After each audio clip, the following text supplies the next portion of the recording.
अस्सलाम वालेकुम रहमतुल्लाहि व बरकातहू। तालीम हमारी हर हाल में जारी। इस मकसद के तहत सूर्या उर्दू प्राइमरी स्कूल नागरजुना नगर नांदेड़ के ऑनलाइन तर्ज तालीम में प्यारे बच्चों, हम आपका इस्तकबाल करते हैं। जमात हश्तर मजमून English 3.4 the two gentlemen of Verona, इसका हम बाकायदा सबक समझेंगे। Eagerness leads the narrator to follow the boys up to a place which is actually a hospital. Ravi का तजस्सुस इसे इन लड़कों के पीछे पीछे उस जगह ले जाता है। वह दरअसल एक अस्पताल है।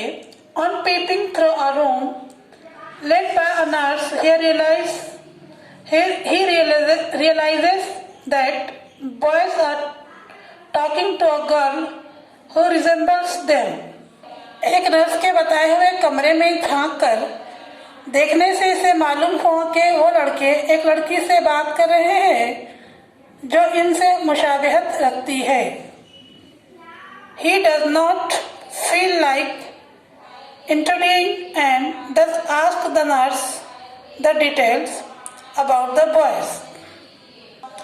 बगैर इजाजत कमरे में दाखिल होना इसे मुनासिब नहीं लगा, इसलिए उसने नर्स से इन लड़कों से के मुतालिक तफसीलात पूछी। This is when the nurse tells him their heart-rending story about their father being killed in a war and their home being destroyed in the war and their sister suffering from tuberculosis.